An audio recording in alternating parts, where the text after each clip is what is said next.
हरे कृष्णा। आज हम श्रीमद् भागवतम स्कंद 1 अध्याय 15 पांडवों की सामयिक निवृत्ति इसके 35वें श्लोक से पढ़ना शुरू करेंगे। यथा मत्स्यादि रूपाणि दक्ते जिहयाद यथा नटः भूभारः क्षपितो येन जहो तच कलेवरम।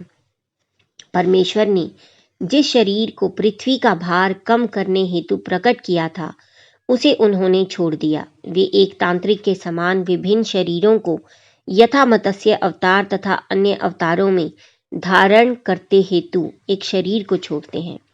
तात्पर्य, पूर्ण पुरुषोत्तम भगवान ना तो निर्विशेष है ना निराकार, किंतु उनका शरीर उनसे अभिन्न है। अतएव वे शाश्वतता, ज्ञान तथा आनंद के स्वरूप है। बृहद वैष्णव तंत्र में स्पष्ट उल्लेख है कि जो कोई भगवान श्री कृष्ण के स्वरूप को भौतिक शक्ति से बना मानता है उसे समाज से सभी प्रकार से अलग कर दिया जाना चाहिए, और यदि संयोगवश कोई ऐसे अंधविश्वासी का मुंह देख ले तो उसे वस्त्र सहित नदी में कूदकर अपने आप को स्वच्छ करना चाहिए। श्री भगवान को अमृत या मृत्यु रहित कहा जाता है क्योंकि उनका कोई भौतिक शरीर नहीं होता। ऐसी परिस्थितियों में श्री भगवान का मरना या शरीर त्याग करना एक तांत्रिक के दैविकी इंद्रजाल जादूगिरी जैसा है। तांत्रिक अपनी कलाबाजियों से दिखाता है कि उसके शरीर के टुकड़े टुकड़े हो गए हैं, वह जलकर राख हो गया है या सम्मोहन द्वारा बेहोश हो गया है, लेकिन ये सब झूठे प्रदर्शन मात्र होते हैं। वास्तव में तांत्रिक का शरीर ना तो खंड खंड होता है, ना जलकर राख होता है, ना वह मृत होता है, ना तंत्र प्रदर्शन की किसी भी अवस्था के समय वह बेहोश रहता है। इसी प्रकार श्री भगवान के भी अनंत शाश्वत रूप है, जिनमें इस ब्रह्मांड में प्रदर्शित मत्स्य अवतार भी एक है। चूंकि ब्रह्मांड अनंत है, अतएव यह मत्स्य अवतार किसी न किसी ब्रह्मांड में अपनी लीलाएं प्रदर्शित कर रहा होगा। इस श्लोक में विशिष्ट शब्द दक्ते प्रयुक्त है, जिसके अर्थ शाश्वत रूप से स्वीकृत है। धित्वा विशेष अवसर के लिए स्वीकृत शब्द ठीक नहीं है। भाव यह है कि श्री भगवान मत्स्य अवतार की सृष्टि नहीं करते, उनका यह रूप शाश्वत होता है और ऐसे अवतार के प्राकट्य से तथा अंतर्धान होने से विशिष्ट प्रयोजनों की सिद्धि होती है। श्रीमद् भगवद गीता 7.24 से लेकर 25 में श्री भगवान कहते हैं, निर्विशेषवादी सोचते हैं कि मेरा कोई स्वरूप नहीं होता, मैं निराकार हूँ, लेकिन चूंकि उस समय मैंने एक उद्देश्य पूरा करने हेतु रूप स्वीकार किया है, अतएव मैं प्रकट हूँ। लेकिन ऐसे चिंतक वास्तव में बुद्धिहीन होते हैं। भले ही वे वैदिक साहित्य के अच्छे विद्वान हों, लेकिन वे मेरी अचिंत्य शक्तियों एवं मेरे शाश्वत स्वरूपों के प्रति एक तरह से अनभिज्ञ ही रहते हैं। इसका कारण यह है कि मैं अपने योग आवरण से अभक्तों के समक्ष स्वयं को प्रकट ना करने का अधिकार बनाए रखता हूँ। अतएव अल्पज्ञानी मूर्ख मेरे शाश्वत रूप से अनभिज्ञ रहते हैं, जो कभी भी नष्ट नहीं होता और अजन्मा है। पद्म पुराण में यह कहा गया है कि जो श्री भगवान से ईर्ष्या करते हैं और सदैव उन पर क्रुद्ध रहते हैं, वे श्री भगवान के वास्तविक तथा शाश्वत रूप को जानने हेतु सर्वथा अयोग्य हैं। श्रीमद् भागवतम में भी कहा गया है कि मल्लों के समक्ष श्री भगवान वज्र के समान प्रकट हुए। जब श्री भगवान ने शिशुपाल का वध किया तो वह ब्रह्म ज्योति की चकाचौंध से उन्हें भगवान श्री कृष्ण के रूप में नहीं देख पाया। अतः कंस द्वारा नियुक्त मल्लों के समक्ष वज्र के रूप में श्री भगवान का क्षणिक प्राकट्य अथवा शिशुपाल के समक्ष श्री भगवान का जाज्वल्यमान स्वरूप श्री भगवान ने त्याग दिया। लेकिन तांत्रिक के रूप में श्री भगवान शाश्वत रूप से विद्यमान है और किसी दशा में नष्ट नहीं होते। ऐसे रूप असुरों के समक्ष ही कुछ समय के लिए प्रदर्शित किए जाते हैं, किंतु जब श्री भगवान ऐसे प्रदर्शन को बंद कर देते हैं तो असुर लोग सोचते हैं कि अब ईश्वर नहीं है। जिस प्रकार अल्पज्ञ दर्शक गण सोचते हैं कि तांत्रिक जल गया या खंड खंड हो गया। निष्कर्ष यह है कि श्री भगवान का कोई भौतिक शरीर नहीं होता, अतएव वे ना कभी मारे जाते हैं और ना कभी अपना दिव्य शरीर परिवर्तित करते हैं। श्लोक नंबर 36। यदा मुकुंदो भगवानिमां महीम जहो स्वंतवा श्रवणीय सत्कथः तदा हरे वाप्रति बुद्ध चेतसा भद्र हेतु कलीर्वर्तत। जिस दिन भगवान श्री कृष्ण ने अपने उसी साक्षात रूप के साथ इस पृथ्वी लोक को छोड़ दिया, उसी दिन से कली, जो पूर्व में ही अशंत प्रकट हो चुका था, अल्पज्ञों के लिए अशुभ परिस्थितियां उत्पन्न करने हेतु पूर्ण रूप से प्रकट हो गया। तात्पर्य, जो मनुष्य पूर्ण रूप से ईश भावना भावित नहीं है, उन्हीं पर कली का प्रभाव पड़ता है। मनुष्य अपने आप को श्री भगवान की देखरेख में रखकर कलियुग के प्रभावों को निरस्त कर सकता है। कलयुग का पदार्पण कुरुक्षेत्र युद्ध के पश्चात ही हो गया था, किंतु श्री भगवान की उपस्थिति के कारण यह अपना प्रभाव नहीं दिखा सका था। लेकिन जब श्री भगवान अपने ही दिव्य शरीर को साथ लेकर इस धरालोक को छोड़ गए, तो उनके जाते ही कलयुग के लक्षण उसी प्रकार प्रकट होने लगे, जिस रूप में द्वारका से अर्जुन के आगमन से पूर्व महाराज युधिष्ठिर को दृष्टिगोचर हो रहे थे। और महाराज युधिष्ठिर ने ठीक ही इस धरा से श्री भगवान के प्रयाण की कल्पना कर ली। जैसा कि हम पूर्व में कह चुके हैं, श्री भगवान हमारी आंखों से उसी प्रकार ओझल हो गए जिस प्रकार सूर्य अस्त होने पर हमारी दृष्टि से ओझल हो जाता है। श्लोक नंबर 37। युधिष्ठिर तत्परीर सर्पणं बुद्धः पुरे च राष्ट्रे च गृहे तथात्मनि विभाव्य लोभानृत जिहिम हिंसना द्यधरम चक्रम गमनाय पर्यदात। महाराज युधिष्ठिर इतने बुद्धिमान थे कि वे कलयुग के प्रभाव को समझ गए, जिसके विशेष लक्षण होते हैं संपूर्ण राजधानी, राज्य, घर तथा समस्त व्यक्तियों में बढ़ता लालच, असत्य भाषण, धोखा देना तथा हिंसा का आधिक्य इत्यादि। अतएव उन्होंने समझदारी दिखाते हुए घर छोड़ने की तैयारी की और तद अनुकूल वस्त्र धारण कर लिए। तात्पर्य, आधुनिक युग कली के विशिष्ट गुणों से प्रभावित है। कुरुक्षेत्र युद्ध के दिनों से, जिसे लगभग 5000 वर्ष हुए हैं, कलयुग का प्रभाव प्रकट होने लगा है और प्रमाणिक शास्त्रों से पता चलता है कि अभी कलयुग 4,27,000 वर्ष और चलता रहेगा। कलयुग के जिन लक्षणों का उल्लेख पूर्वार्ध में किया गया है, अर्थात लोभ, असत्य, छल, भाई भतीजावाद, हिंसा इत्यादि, उनका पूर्व से ही बोलबाला है और यह कोई नहीं जानता कि ज्यों-ज्यों कली का प्रभाव बढ़ेगा, प्रलय होने तक क्या क्या ना हो ले। हम यह पूर्व में ही जान चुके हैं कि कलयुग के प्रभाव ईश्वर विहीन तथा कथित सभ्य मनुष्य के लिए हैं। जो मनुष्य श्री भगवान के आश्रय में हैं, उन्हें इस भयावह युग से डरने की कोई आवश्यकता नहीं है। महाराज युधिष्ठिर श्री भगवान के महान भक्त थे, अतएव उन्हें कलयुग से भयभीत होने की आवश्यकता नहीं थी, किंतु उन्होंने सक्रिय गृहस्थ जीवन से विरक्त होकर अपने घर भगवद्धाम वापस जाने हेतु तैयारी करना उचित समझा। चूंकि पांडव श्री भगवान के सनातन संगी हैं, अतएव वे अन्य किसी वस्तु की अपेक्षा श्री भगवान की संगति हेतु अधिक लालायित रहते थे। इसके साथ ही आदर्श राजा होने के नाते महाराज युधिष्ठिर अन्य व्यक्तियों के लिए आदर्श स्थापित करने हेतु भी विरत होना चाहते थे। ज्यों ही गृहस्थी के कार्यों को देखने वाला कोई नवयुवक तैयार हो जाए, तो मनुष्यों को चाहिए कि वह आध्यात्मिक साक्षात्कार तक ऊपर उठने हेतु तुरंत गृहस्थ जीवन का परित्याग कर दे। उसे गृहस्थी के अंधकूप में तब तक सड़ते नहीं रहना चाहिए जब तक यमराज आकर उसे बाहर ना खींच निकाले।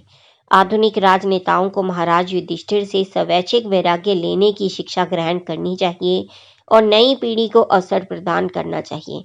यही नहीं, सेवानिवृत्त रिटायर्ड वृद्धों को भी उनसे शिक्षा लेनी चाहिए और उसके पूर्व की वे मृत्यु के लिए बलपूर्वक घसीटे जाएं, उन्हें आध्यात्मिक साक्षात्कार हेतु घर छोड़ देना चाहिए। श्लोक नंबर 38। स्वराट पौत्रम विनयिन मात्मनः सुसममं गुणे तोय निव्या पतिम भूमे अभ्यसिंचत गजाहवय। तत्पश्चात उन्होंने हस्तिनापुर की राजधानी में अपने पुत्र को सिंहासनारूढ़ किया जो समुद्र से घिरी समस्त भूमि के स्वामी तथा सम्राट के रूप में प्रशिक्षित था और उन्हीं के समान सुयोग्य था। तात्पर्य, समुद्रों से घिरी हुई समस्त भूमि हस्तिनापुर के राजा के अधीन थी। महाराज युधिष्ठिर ने अपने पौत्र महाराज परीक्षित को, जो उन्हीं के समान सुयोग्य थे, नागरिक के प्रति राजा के कर्तव्य को ध्यान में रखकर राज्य प्रशासन में प्रशिक्षित किया। इस प्रकार महाराज युधिष्ठिर के भगवत धाम जाने के पूर्व परीक्षित उनके स्थान पर सिंहासनारूढ़ हो चुके थे।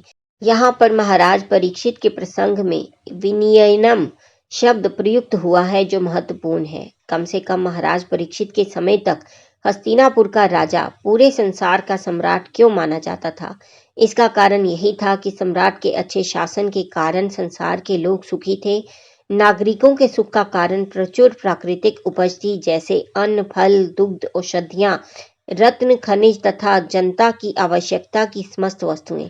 वे शारीरिक व्याधियों, मन की चिंताओं तथा प्राकृतिक उत्पातों एवं अन्य जीवों द्वारा दी जाने वाली सभी आपदाओं से मुक्त थे। चूंकि सभी मनुष्य सभी प्रकार से सुखी थे, अतएव कहीं कोई असंतोष न था।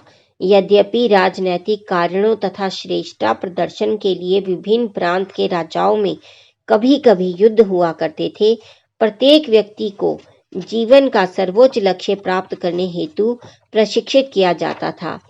अतएव मनुष्य छोटी छोटी बातों को लेकर झगड़ते नहीं थे, किंतु धीरे धीरे कलयुग का दुष्प्रभाव राजा तथा प्रजा दोनों के सद्गुणों में प्रविष्ट हो गया। अतएव शासक तथा शासित के बीच तनाव की स्थिति उत्पन्न होने लगी। किंतु शासक तथा शासित के बीच विषमता के इस युग में भी आध्यात्मिक विकास तथा ईश चेतना संभव है। यही एक विशेष अधिकार उपलब्ध है। श्लोक नंबर 39। मथुरायां तथा वज्रम शूरसेनपतिं ततः प्राजापत्यां निरूप्येष्टि मग्नीन् पिबदीश्वरः। तब उन्होंने अनिरुद्ध भगवान श्री कृष्ण के पुत्र वज्र को मथुरा में शूरसेन का राजा बना दिया। तत्पश्चात महाराज युधिष्ठिर ने प्राजापत्य यज्ञ किया और गृहस्थ जीवन त्याग हेतु अपने अंदर अग्नि प्रतिष्ठित की। तात्पर्य, महाराज युधिष्ठिर ने महाराज परीक्षित को हस्तिनापुर के राज सिंहासन पर बिठाकर तथा भगवान श्री कृष्ण के प्रपौत्र वज्र को मथुरा का राजा बनाकर संन्यास ग्रहण कर लिया। वर्णाश्रम धर्म गुण और कार्य की दृष्टि से वास्तविक मानव जीवन का शुभ आरंभ है और महाराज युधिष्ठिर तो इस वर्णाश्रम धर्म के रक्षक थे। अतएव उन्होंने शासन का भार प्रशिक्षित राजकुमार महाराज परीक्षित को सौंप दिया और स्वयं संन्यास आश्रम ग्रहण किया। वर्णाश्रम धर्म की वैज्ञानिक पद्धति मानव जीवन को 4 वृत्तिपरक विभागों तथा 4 आश्रमों में विभाजित करती है। जीवन के 4 आश्रम हैं: ब्रह्मचारी, गृहस्थ, वानप्रस्थ तथा सन्यासी। सभी को इन चारों का पालन करना आवश्यक है, चाहे उनका वृत्तिपरक विभाग कुछ भी हो। आधुनिक राजनेता सक्रिय जीवन से विरत नहीं होना चाहते, भले ही वे कितने ही बूढ़े क्यों न हो जाएं। लेकिन महाराज युधिष्ठिर आदर्श राजा थे, अतएव वे स्वेच्छा से प्रशासनिक जीवन से विरत हो गए, जिससे वे अगले जीवन की तैयारी कर सकें। हर व्यक्ति को चाहिए कि वह अपने जीवन की ऐसी व्यवस्था करे कि जीवन की अंतिम व्यवस्था के कम से कम अंतिम 15-20 वर्ष पूर्ण रूपेण श्री भगवान की सेवा में लगाए जा सके, जिससे जीवन की परम सिद्धि प्राप्त हो सके। यह सचमुच ना समझी है कि जीवन का संपूर्ण समय भौतिक भोग तथा सकाम कर्मों में लगा दिया जाए, क्योंकि जब तक मन भौतिक भोग के लिए सकाम कर्मों में लगा रहता है, तब तक बद्ध जीवन या भवबंधन से बाहर निकलने की कोई गुंजाइश नहीं रहती। किसी भी व्यक्ति को जीवन की परम सिद्धि को प्राप्त करने के परम कार्य की अर्थात भगवधाम जाने की उपेक्षा करने की आत्मघाती नीति नहीं अपनानी चाहिए। श्लोक नंबर 40। विसृज्य तत्र तत्सर्वं दुकूल वलयादिकं निर्ममो निरहंकारः संच्छिन्ना शेष बंधनः। महाराज युधिष्ठिर ने अपने समस्त वस्त्र, कमरपेटी तथा राजसी आभूषण तुरंत त्याग दिए और वे प्रत्येक वस्तु से पूर्ण रूप से उदासीन तथा विरक्त हो गए। तात्पर्य, श्री भगवान का पार्षद बनने हेतु यह आवश्यक है कि भौतिक कल्मश से शुद्ध हो लिया जाए। ऐसी शुद्धि के बिना कोई ना तो श्री भगवान का पार्षद बन सकता है, ना भगवत धाम वापस जा सकता है। अतएव आध्यात्मिक दृष्टि से शुद्ध होने हेतु महाराज युधिष्ठिर ने राजसी वेशभूषा तथा वस्त्रों को त्याग कर राजसी ऐश्वर्य त्याग दिया। सन्यासी का कषाय या केसरिया कोपीन बताता है कि उसे आकर्षक वस्त्रों से मुक्ति मिल चुकी है, अतएव उन्होंने अपनी वेशभूषा बदल ली। वे अपने राज्य तथा परिवार के प्रति उदासीन हो गए और समस्त भौतिक कल्मश या भौतिक उपाधि से मुक्त हो गए। मनुष्य सामान्यतया विविध उपाधियों से जुड़े होते हैं, जैसे परिवार, समाज, देश, वृत्ति, धन, पद इत्यादि। जब तक मनुष्य ऐसी उपाधियों से जुड़ा रहता है, तब तक वह भौतिक दृष्टि से अशुद्ध माना जाता है। आधुनिक युग के तथाकथित नायक राष्ट्रीय चेतना से जुड़े रहते हैं, लेकिन वे यह नहीं जानते कि ऐसी मिथ्या चेतना बद्ध जीव की द्वितीय उपाधि है। भगवत धाम जाने हेतु यह आवश्यक है कि ऐसी उपाधियों का परित्याग कर दिया जाए। वे मनुष्य अल्पज्ञ हैं जो राष्ट्रीय चेतना में मरने वालों की पूजा करते हैं, लेकिन यहाँ पर महाराज युधिष्ठिर का उदाहरण है।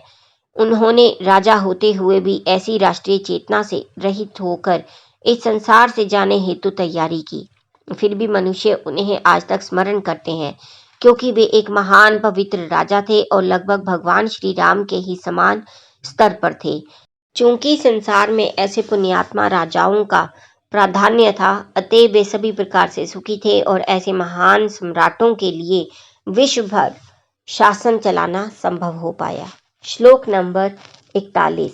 वाचम जुहाव मनसि तत्प्राण इतरे च तम मृत्यावपानम सोत्सर्गम तम पंचत्वे ह्यजो ह्यवीत। तब उन्होंने अपनी सभी इंद्रियों को मन में, मन को जीवन में, जीवन को प्राण में, अपने पूर्ण अस्तित्व को 5 तत्वों के शरीर में तथा अपने शरीर को मृत्यु में समाहित कर दिया। तत्पश्चात शुद्ध आत्मा के रूप में वे देह आत्मबुद्धि से मुक्त हो गए। तात्पर्य, महाराज युधिष्ठिर भी अपने भाई अर्जुन की तरह एकाग्रचित्त होकर क्रमशः समस्त भौतिक बंधन से मुक्त हो गए। सर्वप्रथम उन्होंने इंद्रियों के समस्त कर्मों को एकाग्र किया और उन्हें मन में समाहित कर दिया, अथवा दूसरे शब्दों में उन्होंने मन को श्री भगवान की दिव्य सेवा की ओर मोड़ा। उन्होंने प्रार्थना की कि चूंकि समस्त भौतिक कार्यकलाप मन द्वारा इंद्रियों के कर्मों तथा फलों के रूप में संपन्न होते हैं और चूंकि वे भगवत धाम जा रहे थे, अतएव मन को अपने भौतिक कार्यकलापों को समेट लेना चाहिए और श्री भगवान की दिव्य सेवा की ओर मुड़ना चाहिए। तब भौतिक कार्यकलापों की आवश्यकता नहीं रह गई थी। वस्तुतः मन के कार्यकलापों को रोका नहीं जा सकता, क्योंकि वे सनातन आत्मा के प्रतिबिंब है, किंतु कार्यकलापों के गुण को पदार्थ से श्री भगवान की दिव्य सेवा में बदला जा सकता है। जब मन के मैल को प्राणवायु द्वारा स्वच्छ कर लिया जाता है, तब उसका भौतिक रंग बदल जाता है और वह जन्म मृत्यु के आवागमन से मुक्त हो जाता है और शुद्ध आध्यात्मिक जीवन में स्थित हो जाता है। क्षणिक भौतिक देह के अस्तित्व में आने पर सब कुछ प्रकट होता है और यह शरीर मृत्यु के समय की मन की उपज है। अतएव यदि मन को श्री भगवान की दिव्य प्रेमा भक्ति द्वारा शुद्ध कर लिया जाता है और उसे निरंतर श्री भगवान के चरण कमलों की सेवा में प्रवृत्त रखा जाता है, तो मृत्यु के पश्चात मन द्वारा अन्य भौतिक शरीर को उत्पन्न कर पाने की संभावना ही नहीं रहेगी। तब यह भौतिक कल्मश में डूबे रहने से मुक्त हो जाएगा और शुद्ध आत्मा भगवत धाम को लौट जाएगा। श्लोक नंबर 42। त्रित्वे हुत्वा च पंचत्वं तच्चेकत्वे जुहोन्मुनिः सर्वमातं मन्य जुहुविद ब्रह्माण्य यात्मानमव्यये। इस प्रकार उन्होंने पंच तत्वमय स्थूल शरीर को विनष्ट करके प्रकृति के 3 गुणों में मिलाकर उसे अज्ञानता में मिला दिया और तब उस अज्ञानता को आत्मा या ब्रह्म में विलीन कर दिया, जो सर्वदा अक्षय है।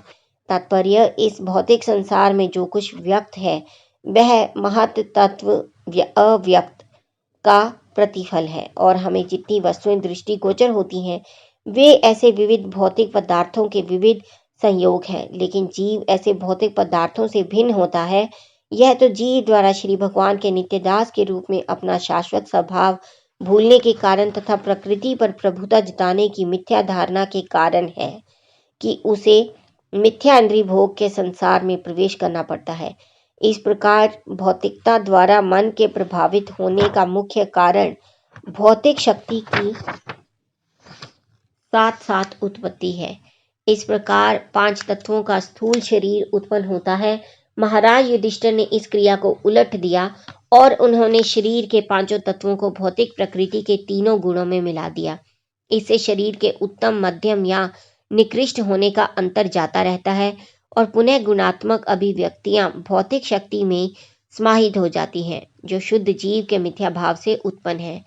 इस प्रकार जब कोई वैकुंठ लोक के असंख्य लोकों में से किसी एक में विशेषतया गोलोक वृंदावन में श्री भगवान का पार्षद बनना चाहता है, तो उसे निरंतर यह सोचना होता है कि वह इस भौतिक शक्ति से भिन्न है, उसे इससे कोई सरोकार नहीं है और उसे अपनी अनुभूति शुद्ध आत्मा या ब्रह्म के रूप में करनी होती है, जो गुण में परम ब्रह्म परमेश्वर की तुल्य है। महाराज युधिष्ठिर ने अपना साम्राज्य परीक्षित तथा वज्र को सौंप देने के पश्चात उन्होंने अपने आप को ना तो विश्व का सम्राट माना, ना ही कुरुवंश का अग्रणी माना।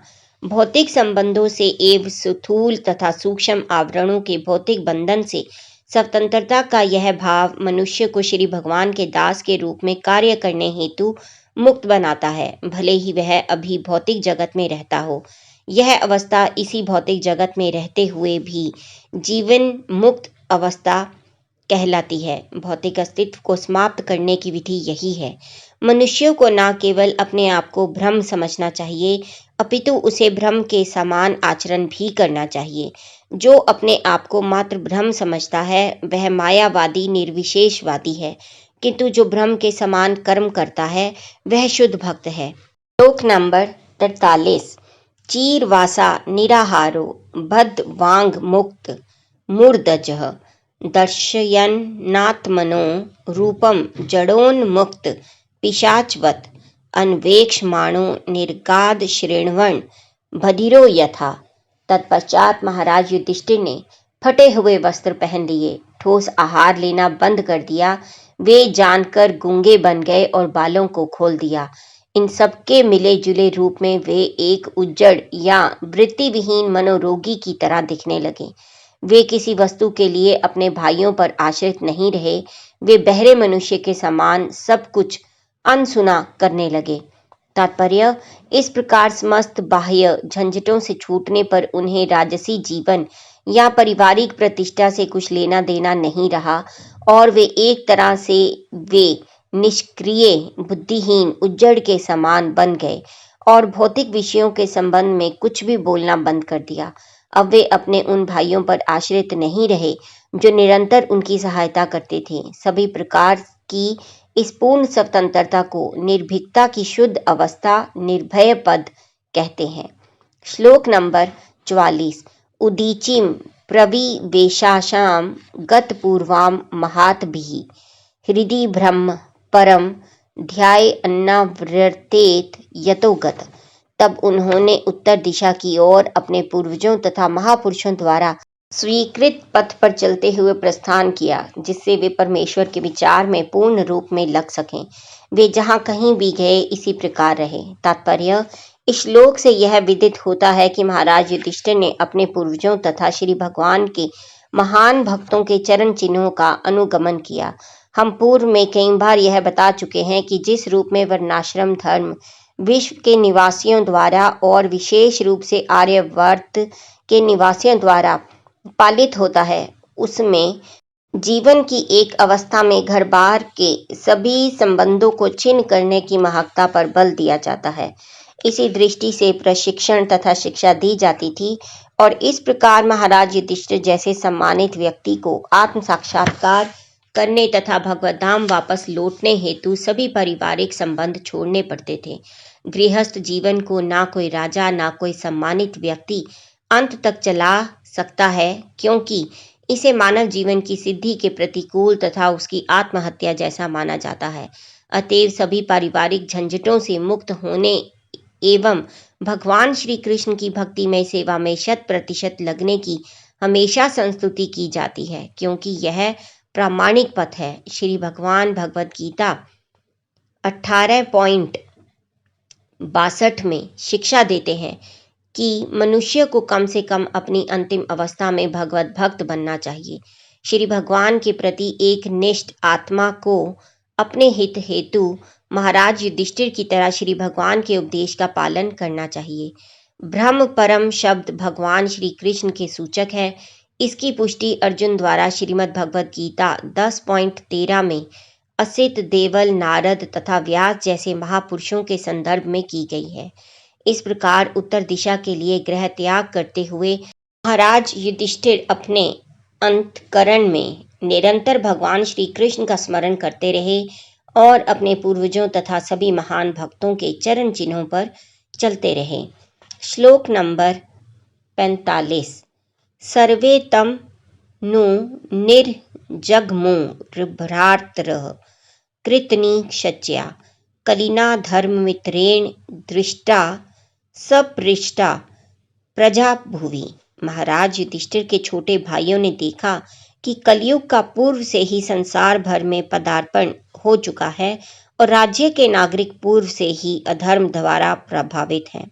अतएव उन्होंने अपने बड़े भाई के चरण चिन्हों का अनुगमन करने का निश्चय किया।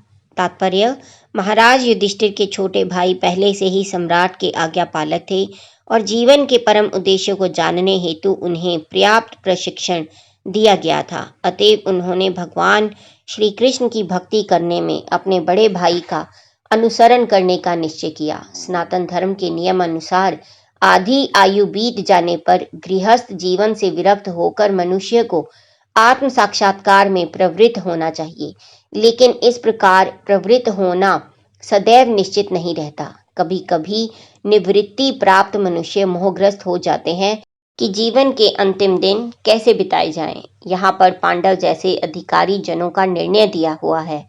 उन सबने पूर्ण पुरुषोत्तम भगवान श्री कृष्ण की भक्ति में सेवा के अनुशीलन में अपने आप को प्रवृत्त किया। स्वामी श्रीधर के अनुसार धर्म, अर्थ, काम तथा मोक्ष जीवन के परम लक्ष्य नहीं है, जैसा कि कई मनुष्य सोचते हैं। इनका अभ्यास तो वे करते हैं जिन्हें जीवन के परम लक्ष्य की कोई जानकारी नहीं है। स्वयं श्री भगवान ने श्रीमद् भगवद गीता 18.64 में जीवन के परम उद्देश्य का संकेत किया है और पांडवों ने बिना किसी संकोच के उनका पालन करने की बुद्धिमानी की। श्लोक नंबर 46। ते साधुकृत सर्वार्था ज्ञात्वा त्यन्ति कमात्मनः मनसा धारया मासुर वैकुंठ चरण अम्बुजम। उन्होंने धर्म के सभी नियम संपन्न कर लिए थे, अतएव उनका यह निश्चय ठीक ही था कि भगवान श्री कृष्ण के चरण कमल ही सबके परम लक्ष्य है। अतएव उन्होंने बिना व्यवधान के उनके चरणों का ध्यान किया। तात्पर्य, श्रीमद् भगवद गीता 7.28 में श्री भगवान कहते हैं कि जिन्होंने पूर्व जन्म में सत्कर्म किए हैं और जो समस्त पाप कर्मों के फलों से मुक्त हो चुके हैं, वे ही भगवान श्री कृष्ण के चरण कमलों में अपने आप को एकाग्र कर सकते हैं।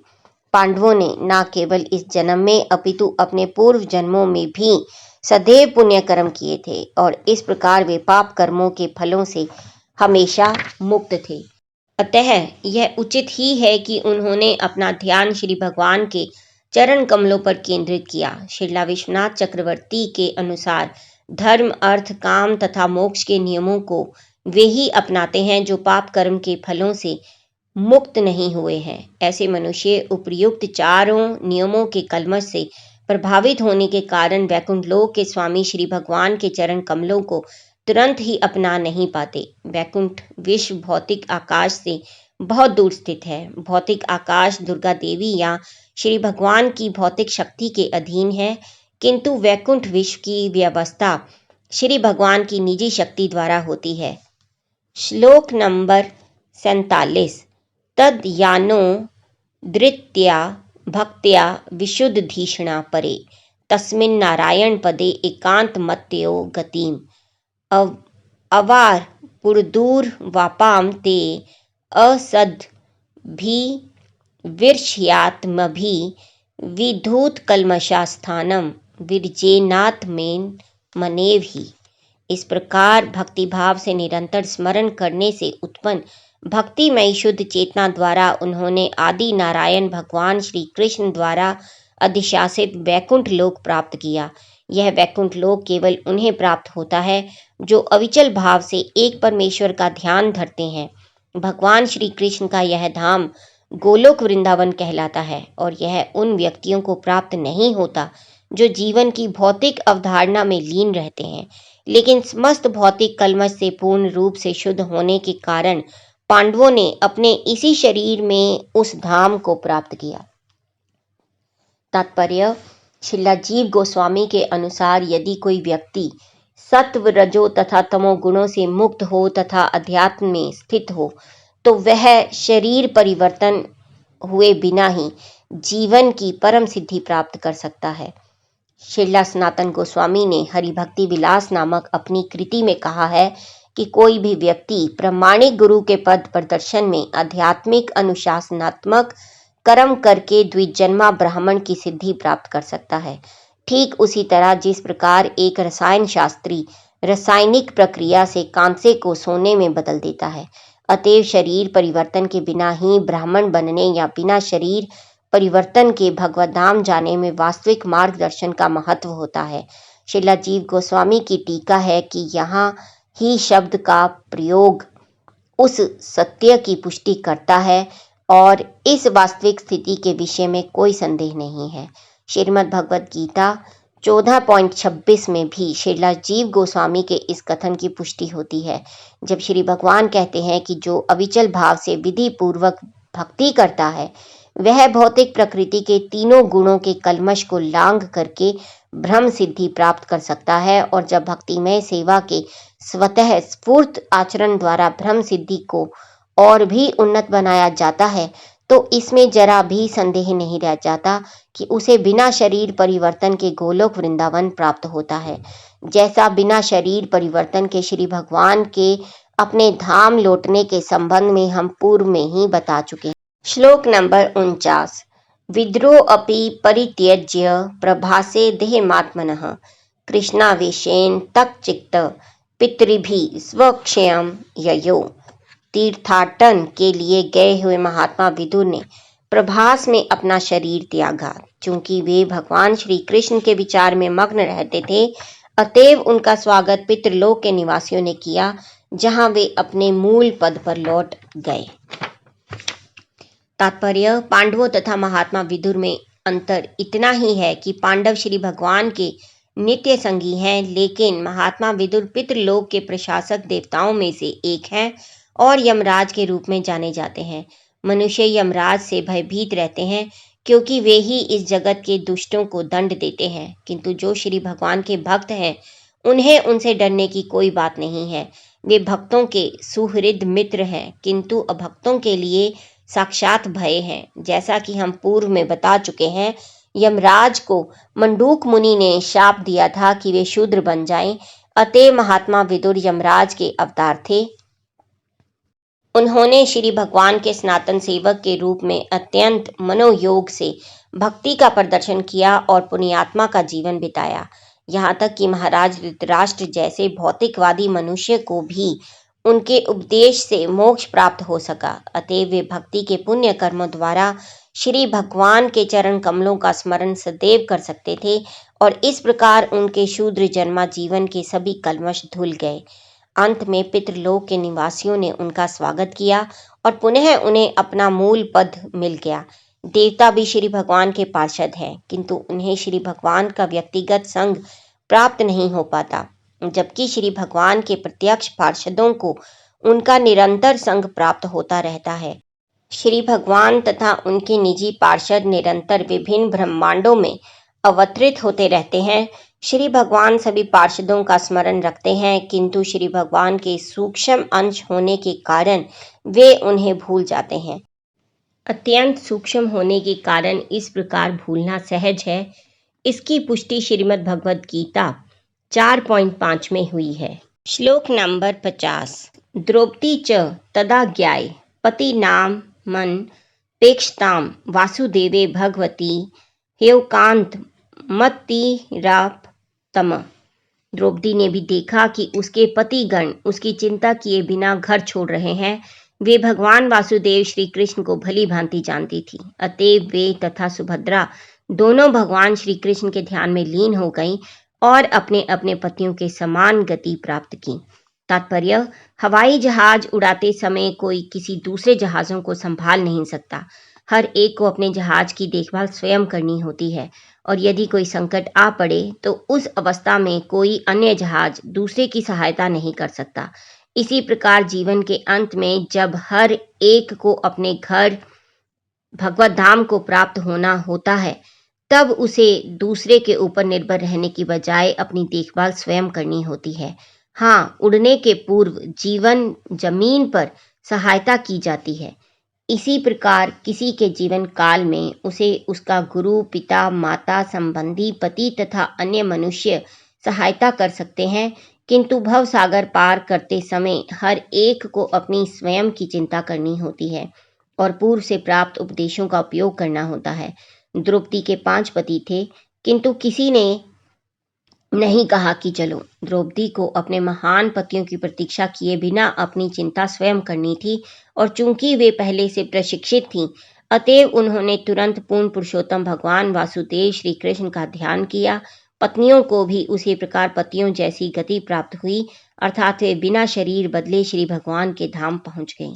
शिला विश्वनाथ चक्रवर्ती ठाकुर का मत है कि द्रौपदी तथा सुभद्रा दोनों को एक सा ही फल मिला। यद्यपि यहाँ पर उनका नाम उल्लेखित नहीं है, उनमें से किसी को भी अपना शरीर त्यागना नहीं पड़ा। श्लोक नंबर 51। यह श्रद्ध ये तद भगवत प्रियाणाम पांडवसुतानामिति संप्रियाणाम शृणोत्यलं स्वस्त्ययनं पवित्रं लब्ध्वा हरो भक्तिमुपेक्ति सिद्धिम। पांडु पुत्रों द्वारा जीवन के परम लक्ष्य भगवत धाम के लिए प्रस्थान का यह विषय अत्यंत शुभ तथा परम पवित्र है। अतएव जो भी इस कथा को भक्ति भाव पूर्वक सुनता है, वह जीवन की परम सिद्धि भगवत भक्ति को निश्चय ही प्राप्त करता है। तात्पर्य, श्रीमद् भागवतम पूर्ण पुरुषोत्तम भगवान एवं पांडवों जैसे भगवत भक्तों की कथा है। श्री भगवान और उनके भक्तों की कथा अपने आप में पूर्ण है, अतएव भक्ति भाव से इसे सुनना श्री भगवान तथा उनके नित्य संगियों से सानिध्य प्राप्त करने जैसा है। मनुष्य श्रीमद् भागवतम का श्रवण करके जीवन की सर्वोच्च सिद्धि अर्थात भगवत धाम प्रस्थान को प्राप्त कर सकता है, इसमें कोई संदेह नहीं है। इस प्रकार श्रीमद् भागवतम के प्रथम स्कंद के अंतर्गत पांडवों की सामयिक निवृत्ति नामक 15वें अध्याय के भक्ति वेदांत तात्पर्य पूर्ण हुए। हरे कृष्णा। आज का पठन हम यहीं समाप्त करेंगे और कल हम अध्याय 16 शुरू करेंगे, जिसका नाम है महाराज परीक्षित ने कलयुग का सत्कार किस प्रकार किया। तब तक आप जपते रहिए हरे कृष्णा कृष्णा कृष्णा हरे हरे, हरे राम राम राम हरे हरे। हरि बोल।